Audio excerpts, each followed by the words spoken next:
আসসালামু আলাইকুম রহমতুল্লাহি ওয়া বারাকাতুহু। সম্মানিত দর্শক, ত্রয়োদশ জাতীয় সংসদ নির্বাচন সম্পন্ন হয়েছে বিশাল ভোটের ব্যবধানে এবং বিপুল সংখ্যাগরিষ্ঠতা নিয়ে বিএনপি সরকার গঠন করেছে। সংসদে তাদের আধিপত্য থাকবে অনেক অনেক বেশি এবং সারা বাংলাদেশে যেভাবে তারা জয়লাভ করেছে, এতে করে পথে ঘাটে মাঠে তাদের আধিপত্য থাকবে আওয়ামী লীগ জমানায় ছাত্রলীগ, যুবলীগ, আওয়ামী লীগের চাইতে অনেক অনেক বেশি।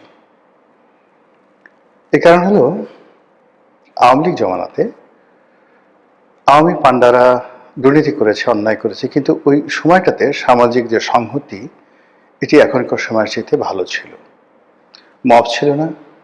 বিএনপি, জামাত থেকে শুরু করে অন্য যে সকল বিরুদ্ধ পথ এবং মতের যারা লোকজন ছিলেন, তারা অ্যাটলিস্ট পুলিশের কাছে যেতে পারতেন, মামলা করতে পারতেন, প্রকাশ্যে চলাফেরা করতে পারতেন এবং সমাজের যারা গুণীজন তাদের যথেষ্ট একটা সম্মান ছিল।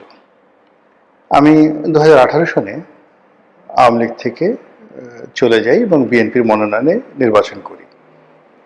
তো সেক্ষেত্রে কি ধরুন, আমার তো আসলে যদি সেই ইউনূসের জমানায় হতো, আমাকে তো পাড়িয়ে মারা হতো। আওয়ামী লীগ ক্ষমতায় তাদের দলের একজন আলোচিত সংসদ সদস্য দল ত্যাগ করে বিএনপিতে যোগদান করল। তারপর সেই সংসদ সদস্য, সাবেক সংসদ সদস্য প্রকাশ্যে রাজপথে ঘুরে বেড়ালো। আমার বাসাটা ছিল ঢাকা কলেজের পেছনে। সকালে বিকালে আমি সেখান থেকে যখন যেতাম ঢাকা কলেজের সামনে, গভীর রাত পর্যন্ত 1টা-1.5টা পর্যন্ত 100, 150, 200 এরকম ছাত্রলীগের ছেলেরা ভিড় করত, আর দিনে তো আরো বেশি। কিন্তু কখনো ছাত্রলীগের, যুবলীগের বা আওয়ামী লীগের কোনো মানুষ আমার দিকে ওই জমানাতে চোখ বাঁকা করে তাকায়নি, একটি অশ্লীল শব্দ উচ্চারণ করেনি এবং আমাকে কখনো আওয়ামী লীগ জমানাতে মোবাইলে টেলিফোন করে কোনো একজন মানুষ দলকে সমালোচনা করার জন্য, আমি তো ওই সময়টাতে শেখ হাসিনা থেকে শুরু করে দলের প্রায় সবাইকে নির্মম নিষ্ঠুরভাবে সমালোচনা করেছি। এখন সেই গত 17 মাসে ডক্টর মোহাম্মদ ইউনূসের যে সমালোচনা করেছি তার সাথে 100 গুণ বেশি সমালোচনা করেছি শেখ হাসিনা। কই কোনো পুলিশ কর্মকর্তা, কোনো ডিবি, কোনো ডিজিএফআই থেকে শুরু করে অন্য কোনো যে মাস্তান, তারা কেউ কখনো আমাকে টেলিফোন করে একটা বাজে কথা বলেনি।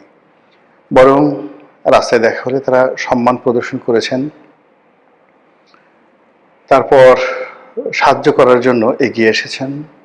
এবং আরও অবাক করার ব্যাপার হলো যে সরকারি অফিসগুলোতে যদি কোনো কাজের জন্য আমি যেতাম, ফোন করতাম নিজের জন্য বা অন্য কারোর জন্য, মানে এতটা সাহায্য এবং সহযোগিতা পেতাম যেটি কল্পনা করা যায় না।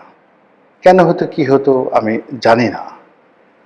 বহু মানুষ, তাদের জন্য চাকরির তদবির করেছি, বহু মানুষকে হাসপাতালে ভর্তি করিয়ে দিয়েছি, বহু মানুষকে পুলিশি সাহায্য দিয়েছি, বহু মন্ত্রীকে টেলিফোন করে বহু এলাকার উন্নয়নের কর্মকাণ্ড করিয়ে দিয়েছে আওয়ামী লীগ জমানাতে 2018 থেকে একেবারে শেষ দিন পর্যন্ত। কিন্তু গত 17টি মাসে কোনো সরকারি দপ্তরে একটা টেলিফোন করার সাহস আমার ছিল না। গত 17টি মাসে গাড়ি চালিয়ে ঢাকা বিশ্ববিদ্যালয়ের ক্যাম্পাসে যাওয়ার সাহস আমার ছিল না।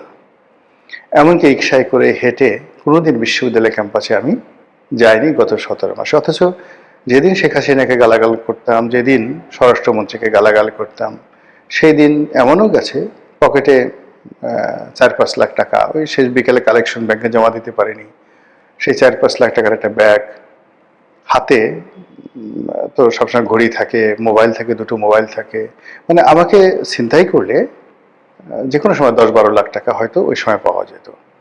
তো অফিস থেকে, আমার অফিস প্রেস ক্লাবের সামনে, এখান থেকে রাত্রি 10টা-11টার সময় বের হয়ে হেঁটে হেঁটে ঢাকা বিশ্ববিদ্যালয়ের ভিতর দিয়ে নিউ মার্কেট হয়ে পায়ে হেঁটে আমার বাসায় গিয়েছি। মনের মধ্যে কোনো ভয় ছিল না, আতঙ্ক ছিল না এবং আমার জীবনে কোনো দুর্ঘটনা ঘটেনি।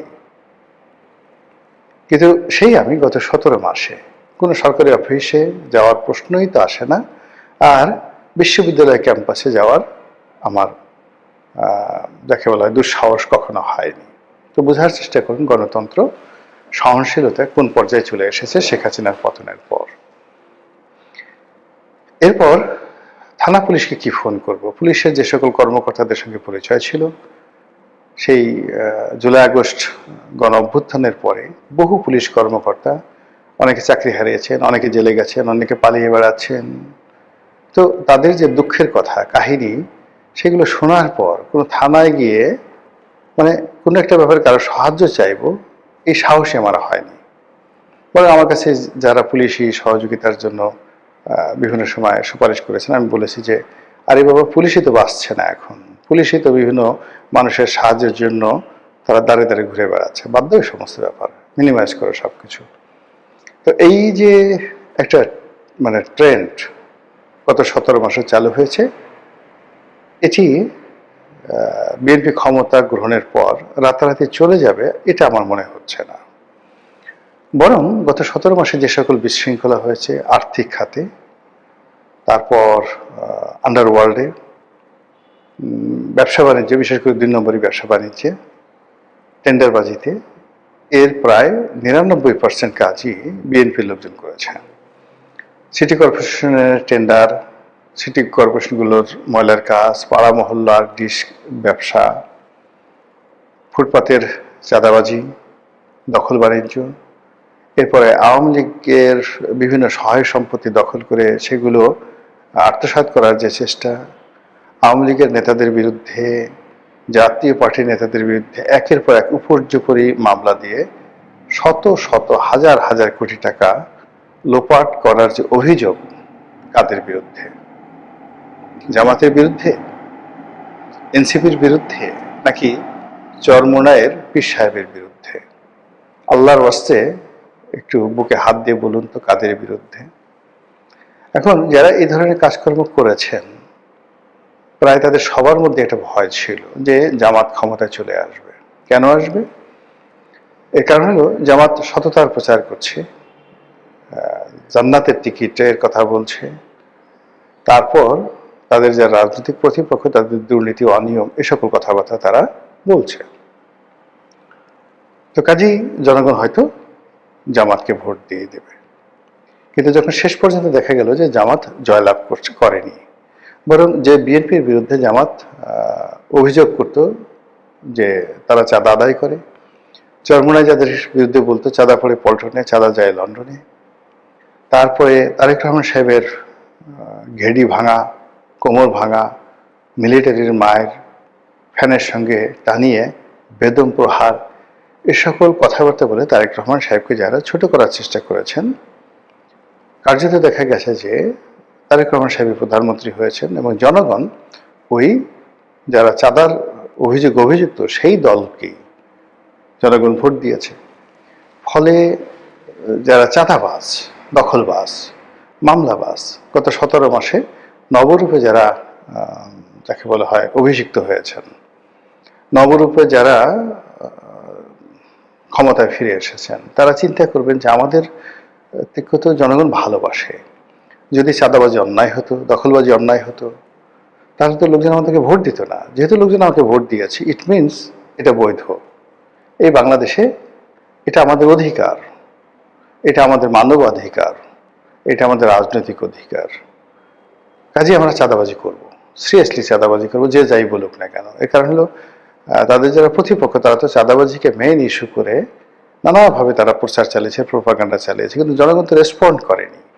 তো জনগণ যেহেতু রেসপন্ড করেনি, কাজে আমরা অবশ্যই চাঁদাবাজি করব। তো এদের সংখ্যা কত হবে?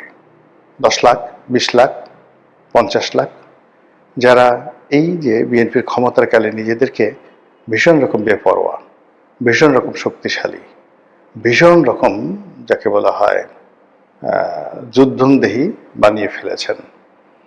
তারা যদি আগামীতে এই যে সকল চাঁদাবাজি কর্মকাণ্ড সেইগুলোর পরিমাণ বাড়িয়ে দেন, জনগণের উপর অত্যাচার বাড়িয়ে দেন, আত্মবিশ্বাসে অতিরিক্ত বিজয়ের আনন্দে, তাহলে সকল দায় দায়িত্ব এসে জনাব তারেক রহমান সাহেবের ঘাড়ে উঠবে।